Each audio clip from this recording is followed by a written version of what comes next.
Welcome to George Washington's Mount Vernon, which is owned and operated by the Mount Vernon Ladies Association. Today, we're going to be taking a behind-the-scenes look at the inside of George Washington's home. So join us for another lesson on the road. This is going to be great. Absolutely.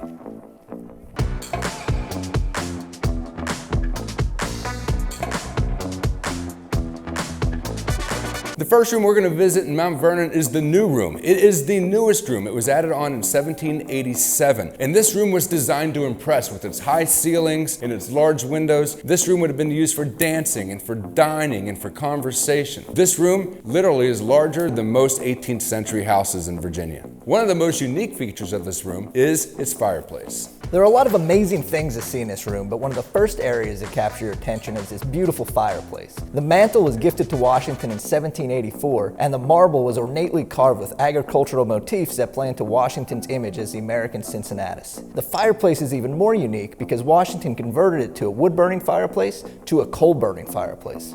As you enter into the new room, you are walking on the same floor that Washington walked on. Although some repairs have been made throughout the year, this is the same pine floor that Washington had installed in 1787. So one thing we take for granted today is the availability of electric light. When it gets dark, we simply turn on the lights. But back in Washington's day, when the sun set, by and large, work stopped. This room features a large portico window to let in just as much natural sunlight as possible. It also has two very large mirrors on either side to, again, maximize the natural light. One of the things that catches your interest here in the new room are all the many prints and portraits that are hanging on the wall. Washington chose these himself. He wanted fancy pictures of his own choosing. One of my favorites that hangs prominently in the new room is of King Louis XVI that was given to Washington in 1791 by the ambassador of France. The frame that it hangs in depicts the friendship that was forged between the French government and the American government in the Revolutionary War. Some of the prints also show Revolutionary War scenes. There is a companion print that shows the Battle of Bunker Hill and the death of General Warren, and the Battle of Quebec and the death of General Montgomery. Also hanging in the new room is a portrait of the Great Falls on the Potomac River. The Potomac River was of keen interest to General Washington because he saw the Potomac River as a conduit between the Atlantic seaboard and the Trans-Appalachian West. The main entryway into the home is known as the Central Passage. Not only was it an area where guests would be greeted, but it also served as a place to entertain. During the hot Virginia summers, the doors would be opened, allowing the guests to enjoy a nice cool breeze. Well, there's a very large 3-pound wrought iron key over my left shoulder we have to talk about. This key is the key to the Bastille. And before we go any further into the symbolism of this key, we have to understand what the Bastille was. So the Bastille was a large fortress in the center of Paris. It was used to hold political prisoners, a small cache of weapons, and black powder. The citizens of Paris, being fed up with taxation, the militarization of their city, and some of them starving, decided one day to storm the Bastille, free the prisoners, and take the black powder. This is often referred to as the start of the French Revolution. The Marquis de Lafayette gave this key to George Washington as a symbol of friendship and unity between the two young nations, founded in liberty and striving to be free from the rule of kings and queens. As part of an enlargement to the house in 1758, George Washington added this banister made out of walnut. This wood was procured by Washington himself while serving during the French and Indian War on the western frontier. He had it in place by time Martha moved into the house after their marriage, and he specifically ordered that it be polished and looking fancy for her. After all, Washington understood even back then, a happy wife means a happy life. The cool thing about this banister is that it's the one thing in the mansion that George Washington touched and used every single day that you can touch also. Welcome to George Washington's dining room. This is the room where he and his family would have had their meals. And this room is part of the original mansion. This room, like the new room, has stucco ceiling that is incredibly beautiful. It also has historical prints depicting historical events and historical people. There are two prints in this room that I particularly am interested in. One of the prints hangs over the mantel of the fireplace, and it shows George and Martha Washington having a meal with their grandchildren. The other one hangs on the opposite wall, and being a Pennsylvania boy, it really interests me. This 1770 print shows a very idealistic picture of the relationship between the Europeans and the Native Americans. Well, the paintings in this room are tremendous, but that's not the big story. The big story about this room is the green. It's the color. It's on everything, on the walls, on the trim. And if this color maybe reminded you of the Statue of Liberty, or the roof of the Canadian Parliament building, or even just an old penny, then you've guessed what element or what metal they used to make this vibrant green color. Element number 29, good old copper. When copper reacts with the oxygen in the air, it oxidizes, forming copper oxide. oxide. Copper oxide turns this bright green color and then eventually turns to kind of a blackish color. The paint in this room was infused with copper, painted on the walls, then clear coated over. It's a very striking color. By painting this room green with the copper infused in it, Washington was pretty much flaunting his wealth. If you were wealthy enough to buy copper for the sole purpose of letting it sit outside, oxidize and then chip it in your paint and then plaster it on your walls, you were pretty wealthy. So Mr. Graham, is it possible to still see the copper in the paint? Oh, I see you.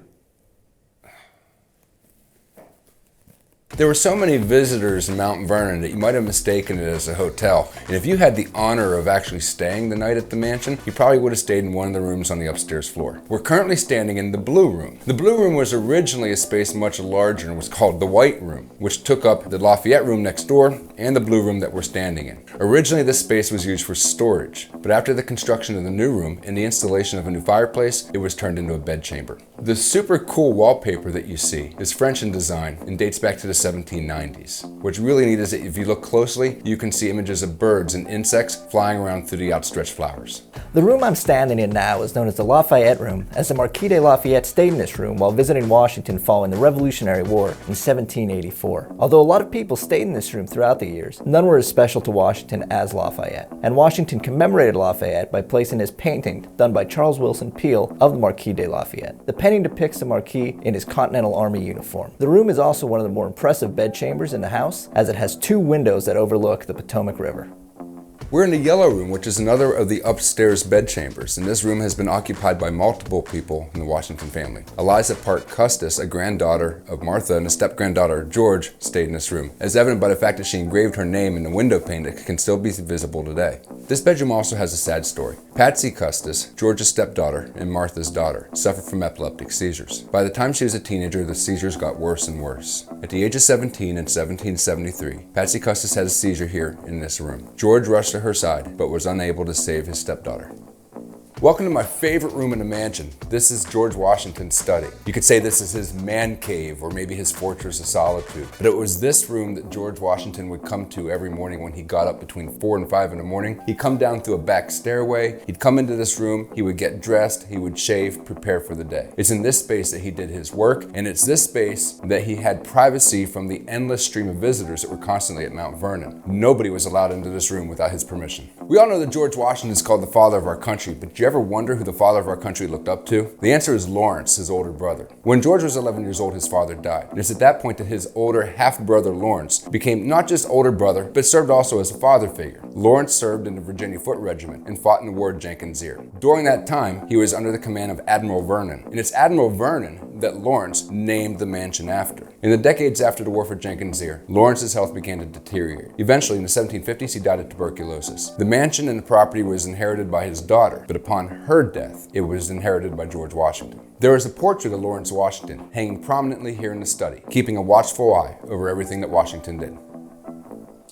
One of the most innovative furniture designs in the house can be seen in Washington's study, and it's known as the fan chair. This fan chair was purchased by Washington during his time at the Constitutional Convention, and it allows the user of the chair to keep cool. The person sitting in the chair would use the pedals to operate the fan above their head. The chair was originally designed for artist Charles Willson Peale in 1786. Charles Willson Peale's artwork is synonymous with early American history, and many of his paintings can be seen at Mount Vernon today. This chair was purchased by Washington in 1790 and was used throughout the majority of his presidential administration. Washington was attracted to the design of the chair because it allowed the seat to rotate while the base remained stationary. Way back in 1783, Congress commissioned Joseph Wright to create a statue of Washington in Roman attire. The artwork you see here was created as an offshoot of that project and given to Washington, who then hung it in his study. This is just one of many examples connecting Washington to Roman imagery, further exemplifying his status in U.S. history as the American Cincinnatus. The final room that we're going to visit here in George Washington's Mount Vernon is George Washington's bedchamber. And this is the bedroom that he shared with Martha. And this was actually Martha's personal space. She kind of used it like her own office. Now we're going to take a look at some of the personal items in this room. So this small desk to my right was used by Mrs. Washington to write letters to friends and plan her daily schedule. It was made in France and actually belonged to the French minister to the United States, who sold it to the Washingtons as he returned to France. After Washington's death, Martha Washington destroyed all the letters between her and her husband, except 2 letters did survive, as they were found slipped behind a drawer in this very desk.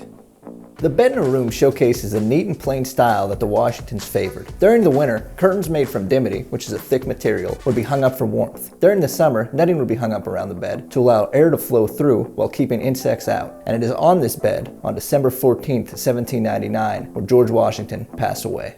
On December 12, 1799, George Washington rode out on horseback to inspect the 5 farms that made up Mount Vernon. This is something he did on a very regular basis. Unfortunately, on this particular day, he was caught in bad weather. The cold weather came in, the snow, the sleet, the rain. And by the time Washington got back to the mansion, the guests had already arrived, dinner was being served, and instead of going and get changed, he wanted to make sure that he was punctual, and he sat down to have dinner in his wet clothes. That evening, Washington complained of a sore throat, but nothing that kept him from going out and marking trees to be cut down the next day. But by that evening, Washington woke up in agony. His throat was swollen, and he called for a physician. One of the physicians that attended him was Dr. James Craig, who had known Washington for 40 years, and had even been with him during the French and Indian War. Some of the medical treatments that were given to Washington: he was bled, he was blistered, and given concoctions that would have done anything to soothe his throat to induce vomiting. By about 4 o'clock in the afternoon on December the 14th, 1799, Washington asked Martha to bring him his wills. There were 2 wills that he had written. He looked at one, had it discarded, and it was burned. The second will, which he gave to Martha, was the will that he wanted to be his final will. And it's in that will that he freed his enslaved population upon his wife's death. Between 10 and 11 o'clock on December the 14th, 1799, Washington passed away. His final words were, "'Tis well." Washington ultimately died of a bacterial infection of the throat, something that now in the 21st century would easily be cured with antibiotics. Thank you for coming with us, and I hope you enjoyed this visit to George Washington's home. So next time you're in Northern Virginia and you're looking for something a little bit historical, A bit scientific. And just all around nerdy. come check out George Washington's Mount Vernon. That's Mr. Graham. That's Mr. Gimbi. That's Mr. Raymond. We'll see you guys next time for another lesson on the road. You know what, guys? Maybe we should just kind of sit down and take in the view before we go. It is beautiful. I don't want to leave. You think they have an extra room? What if they have ham for dinner tonight? Probably peanut soup.